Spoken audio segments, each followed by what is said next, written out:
नमस्कार। काशी की ज्ञानवापी मस्जिद में श्रृंगार गौरी की प्रतिदिन पूजा अर्चना के मामले में हिंदू पक्ष की जीत के बाद अब मामला हाईकोर्ट के रास्ते पर है। मैं जानबूझकर रास्ते पर शब्द इस्तेमाल कर रहा हूं। मुस्लिम पक्ष यानी मस्जिद की देखरेख करने वाली अंजुमन इंतजामिया मस्जिद कमेटी हाईकोर्ट जाने के निर्णय के बाद जिन 5 महिलाओं में से 4 महिलाओं के वकील रहे, हरिशंकर जैन ने कहा है कि वो हाईकोर्ट में इसके लिए कैविएट दाखिल करेंगे।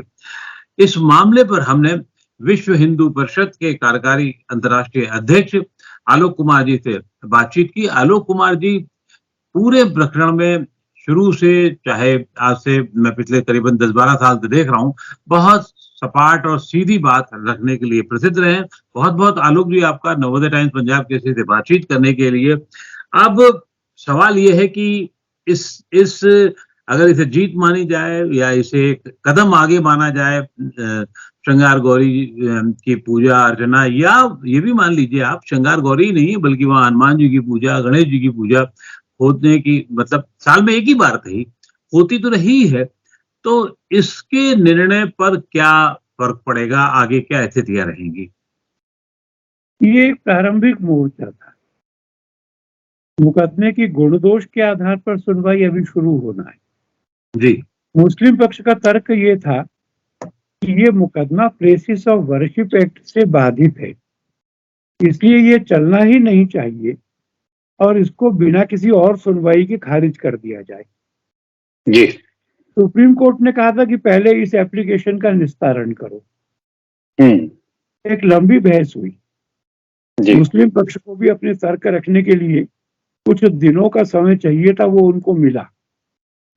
और फिर विद्वान जज ने एक युक्तियुक्त निर्णय से फैसला दिया है जी। इसलिए लड़ाई के पहले मोर्चे को पार करना है। अब ये तो ठीक है कि इस मुकदमे में, इतने हाई स्टेक्स के मुकदमे में डिस्ट्रिक्ट जज जो तय करते हैं और जो कुछ भी आगे इंटरिम स्टेज पर तय होगा उसकी हाई कोर्ट में अपील होगी, सुप्रीम कोर्ट में होगी।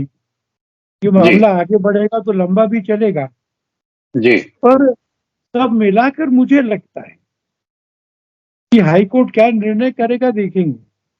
हमको लगता है और पहले भी लगता था कि ये जो एक्ट है ये हमारे मुकदमे को रोकता नहीं जी। हम लोगों ने इन मुकदमों की फाइलें देखी है, एक वकील के नाते भी देखी है मैंने। मुझको लगता है कि हिंदू पक्ष, उसका मुकदमा ये मजबूत है, साक्ष्य हमारे पक्ष में है, कानून हमारे पक्ष में है और समय कितना लगे पर हमको विजय प्राप्त होगी जी। अब इस फैसले के बाद में ये हो गया है कि अब इसकी नियमित सुनवाई होगी। तय है कि हाईकोर्ट तो सिर्फ इसको ये देखेगा कि उन्होंने फैसला किया है, जो फैसला किया है वो ठीक है कि नहीं है, और उसके बाद इसके नियमित सुनवाई होगी और जिसमें ये भी तय होगा कि वहाँ जो बताया जा रहा है कि साहब, मुस्लिम पक्ष जो कहता रहा है कि वहाँ फव्वारा था, जिसको हम लोगों ने भी जब वो टीम गई थी एएसआई की तो देखा था, और उसके बाद में कहा गया ये शिवलिंग, मतलब पहले तो हम लोग दावा करते रहे शिवलिंग था। लेकिन अब इसमें एक चीज और भी होगी ना कि आपको, या जो अब प्रक्रिया है, जो जो न्यायाधीश ने फैसला दिया है उसके बाद हमें ये भी तो तय करना पड़ेगा या सुनिश्चित करना पड़ेगा या इस बात के दस्तावेज पेश करने पड़ेंगे कि 1993 के पहले यहाँ पर पूरी तरीके से पूजा होती थी, गणेश जी, हनुमान जी की पूजा लगातार होती थी। तो इसके भी तो आपको साक्ष्य रखने होंगे। क्या इस तरीके के साक्ष्य अभी से पहले से मौजूद हैं?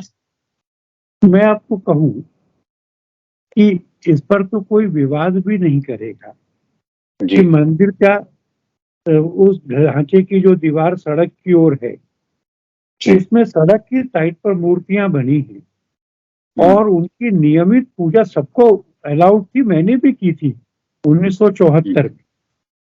ये बाद में उन्होंने बंद की पर अभी भी वर्षों में एक बार होती है।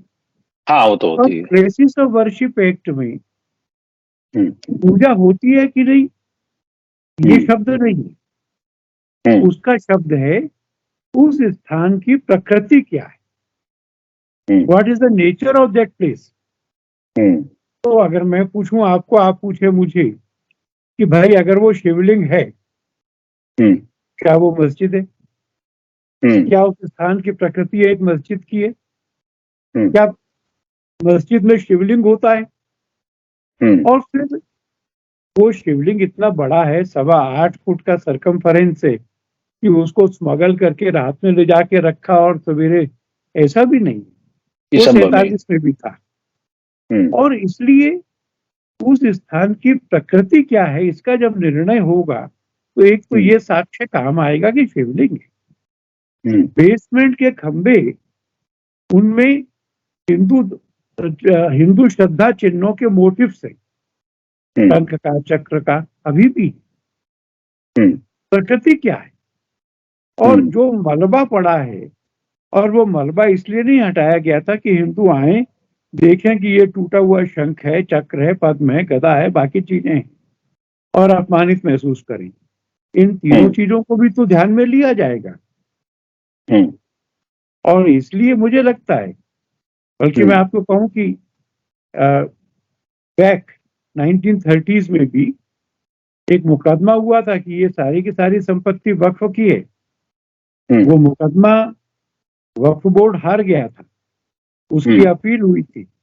1941 में हाई कोर्ट में वह अपील निरस्त हो गई थी, और ये कहा गया था कि ये भूमि वक्फ बोर्ड की नहीं मानी जा सकती। तो इस तरह के जो पहले के निर्णय हैं उनको भी देखा जाएगा, और भी तथ्य हैं, सब मिलाकर के मैं कहूंगा कि हिंदू पक्ष बहुत मजबूत है। जी, इसमें पूरे मामले में जो 1991 का कानून है वो भी बाधक आ रहा है, और उन्होंने, न्यायाधीश महोदय ने ये कहा है कि मामला 1991 के तहत बाधित नहीं है।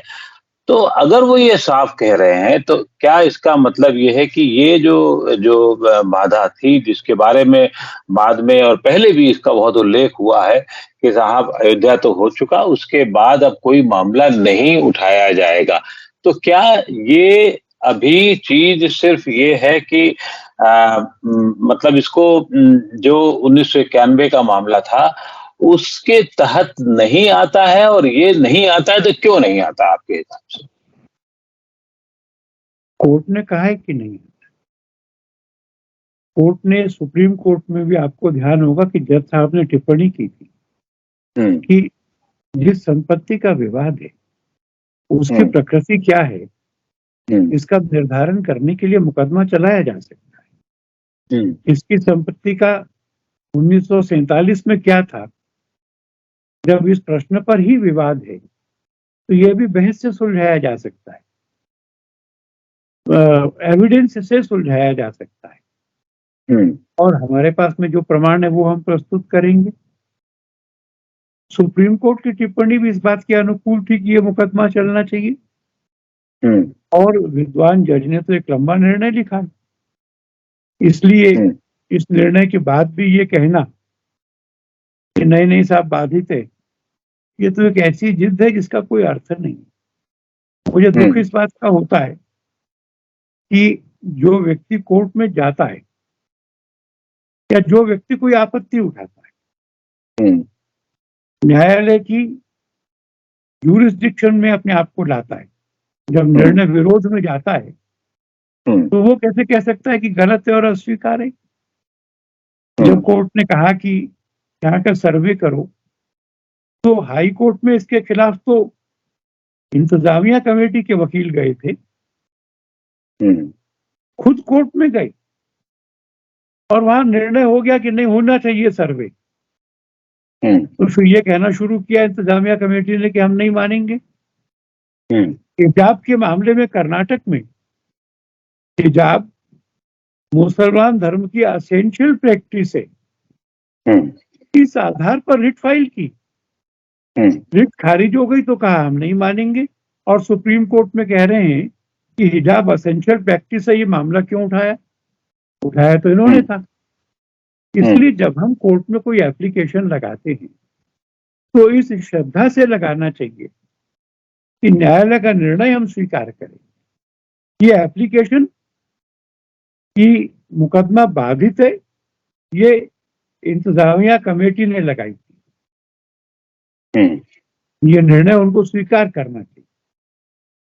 वर्शिप एक्ट जो है उसके बाद ये माना जा रहा था कि अयोध्या के बाद की चीजें, और आपने भी मुझे याद है 2-2.5 साल पहले कहा था कि काशी मथुरा की बातें अभी नहीं होंगी या नहीं होंगी।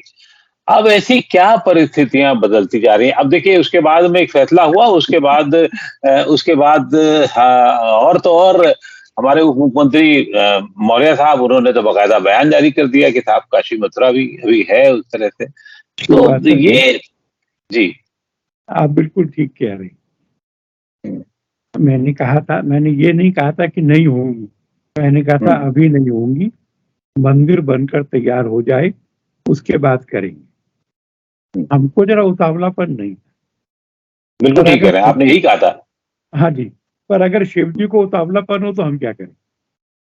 कैसे मैं कह रहा हूं कि सर्वे का ऑर्डर हो गया, सर्वे का ऑर्डर होने के बाद में पहले मलबा हुआ, फिर पिलर्स हुए, फिर वो जो वाटर हाउस था, मछलियां तैर रही थी। मुसलमानों ने कहा कि तुम तो हिंदू हो, मछलियां मर जाएंगी पानी निकाला तो। पीडब्ल्यूडी ने कहा कुछ नहीं मरेगी। एक दूसरा टैंक बनाया, पानी वहां नितार दिया, शिव जी प्रकट हो गए। तो जल्दी तो उनको उसको बाहर लीक हो गया। दिन भर लोगों ने देखा शिव जी हैं, शिव जी हैं, शिव जी हैं, प्रत्यक्ष शिव जी हैं। तो रात तक पूरे देश का मन बन गया कि अब तो शिव प्रकट हो गए, हम इनकी पूजा करें। तो इस बार हमने जल्दी नहीं करी, इस बार भगवान ने जल्दी करी। और फिर न्यायालय ने भी उसकी सुरक्षा का आदेश दे दिया। मथुरा में सिविल जज ने कहा था कि वहां के मुकदमे प्लेसेस ऑफ वर्शिप एक्ट से बाधित थे, खारिज कर दिए थे। डिस्ट्रिक्ट जज ने कहा कि बाधित नहीं है, चलेंगे। इसलिए इस बार ये जो सारा विषय चल रहा है, ये विश्व हिंदू परिषद का नेतृत्व नहीं है। समाज वहां जा रहा है कोर्ट में, कोर्ट निर्णय कर रही है, हम सड़क पर आकर मांग नहीं कर रहे अभी। तो क्या मतलब आपने अभी एक बात कही, सड़क पे आके मांग नहीं कर रहे हैं, तो जो कोर्ट का फैसला होगा आज, क्योंकि मैं आपसे जानना चाहता हूं कोर्ट का जो फैसला होगा वो क्या पूरी तरीके से आपको मान्य होगा, या हिंदू समाज को मान्य होगा, या सबको मान्य होगा, या अभी यहाँ पे भी जैसे उनको मान्य नहीं होता हमें भी नहीं मान्य होगा, ऐसा अगर हम करने लगे तो मुश्किल हो जाएगी। सही कह रहे हैं आप। इसलिए हमने इस बात की स्पष्ट घोषणा की है कि हमारा यह अभियान कानून के अंतर्गत होगा, संपूर्ण रूप से अहिंसक होगा, और संवैधानिक व्यवस्थाओं के अंतर्गत जो निर्णय होंगे उनको हम स्वीकार करेंगे। जी, बहुत अच्छी बात है कि संवैधानिक व्यवस्था के अंदर जो निर्णय होंगे वो आप स्वीकार करेंगे। एक बात अब और आने लगी है, ये कहा जाने लगा है पूजा पाठ बाकी इस तरीके के विवाद जो हैं वो सिर्फ कोर्ट नहीं हल कर सकती, वो कोर्ट के बस का रोग नहीं है, क्योंकि जब ये स्थितियां हो जाएं कि हम मानेंगे नहीं, तो ऐसी स्थिति में समाज के जो वर्ग है, जो इसको समझने वाले लोग हैं, गैर राजनीतिक लोग हैं, राजनीति का तो मामला ही नहीं, राजनीति आ जाएगी तो मामला गड़बड़ा जाएगा, चाहे इनके इस पक्ष का हो चाहे उस पक्ष का हो। क्या वो मिल बैठ के बातचीत करके कुछ हल नहीं कर सकते, और एक बार एक वंस फॉर ऑल एक लिस्ट बना ली जाए, काम कर लिया जाए, और फिर चीजों को हल कर लिया जाए, और फिर देश को जिस रास्ते पर रखना है हमें, जो विकास का रास्ता है, आपसी सद्भाव का रास्ता है, उस पर रखा जाए।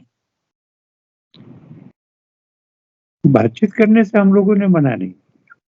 प्रधानमंत्री चंद्रशेखर जी के समय में भी हमने बातचीत को तब तक जारी रखा जब तक 2 बैठकों में प्रतीक्षा करने के बाद भी मुस्लिम पक्ष नहीं आया। सुप्रीम कोर्ट ने भी 3 लोगों की समिति बनाई थी, हमने चर्चा की।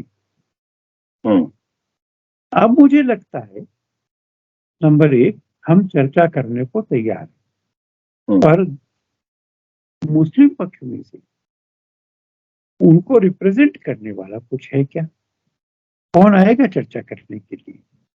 अगर ऐसी कोई ऑफर होगी तो हम बात करने के लिए तैयार हैं। जमायते इस्लामी हिंद के जो जनरल सेक्रेटरी हैं मदनी, मैंने उनका एक टेलीविजन पर यूट्यूब पर इंटरव्यू देखा था। उन्होंने कहा, और बहुत अच्छी बात कही, उन्होंने कहा कि काशी के विवाद के दो ही तरीके हैं, बातचीत से हल हो या कोर्ट से हो।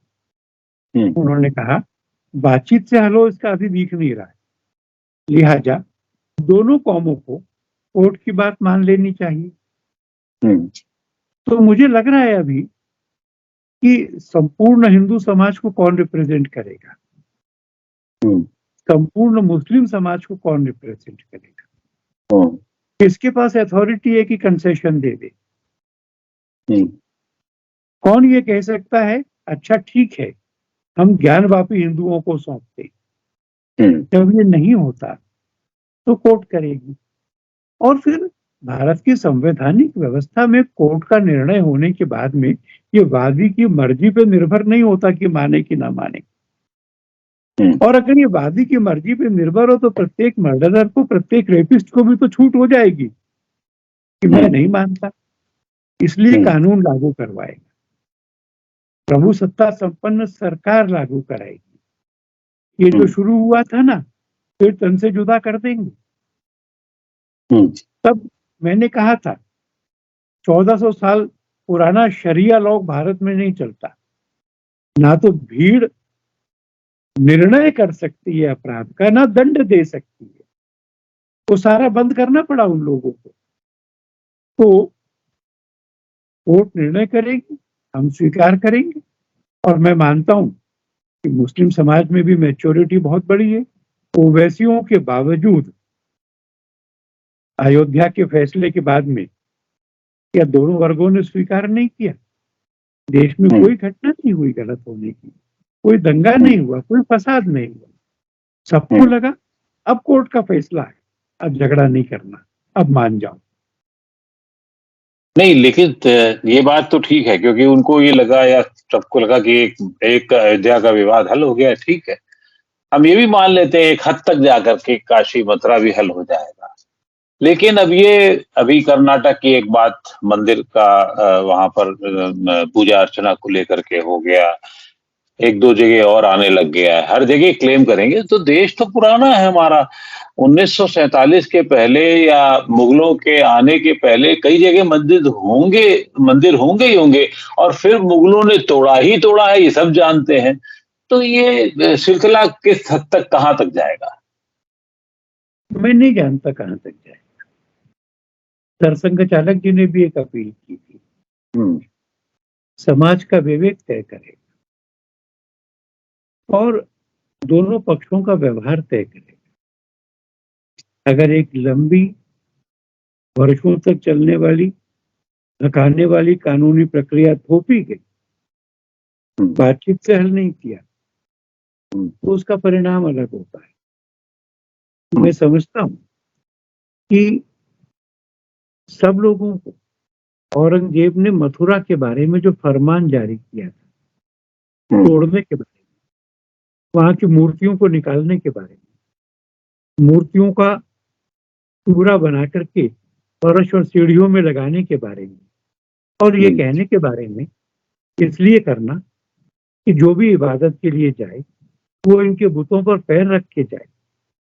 इन शब्दों की एक पीड़ा है ना, इस पीड़ा को कितना शमन किया जा सकता है और कैसे शमन किया जा सकता है, इसके लिए दोनों का सद्भाव चाहिए था। वह सद्भाव प्राप्त नहीं हुआ।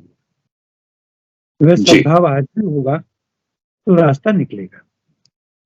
अब ये घोषणा हुई है कि अयोध्या में श्री राम मंदिर जो है वो चुनाव के पहले उसको स्थापित कर दी जाएगी मूर्ति। आप हंस रहे हैं, ये भी मैं समझ रहा हूँ क्यों हंस रहे हैं। एक तारीख हो गई है, इसको क्या उसी निगाह से देखा जाए जिस निगाह से आप देख रहे हैं, या ये एक प्रक्रिया है? मैं विश्व हिंदू परिषद में हूँ, इसलिए मुझे हर घटना के पीछे वोट और चुनाव नहीं दिखते। मंदिर जल्दी से जल्दी बने, रामलला अपने जन्म स्थान के गर्भगृह में विराजमान हो, हम उनका पूजन करें। ऐसा कौन सा साल है जिसमें बहुत सारे चुनाव नहीं होते? ऐसा कौन सा साल है जिसमें बहुत सारे महत्वपूर्ण चुनाव नहीं होते? चुनाव हो देश में तो यार चुनाव हो ना हो, चुनाव आए ना आए, मकर संक्रांति 2024 में मैं पूरे देश को निमंत्रित करता हूं कि उस दिन से जो 500 साल पुराना स्वप्न है, राम जन्मभूमि पर बने हुए मंदिर में आकर दर्शन करो, सीता रसोई में बना हुआ प्रसाद ग्रहण करो, सरयू में स्नान करो, हनुमान लला से मिलो और अपने मन के सब शुभ भावों को जागृत करो।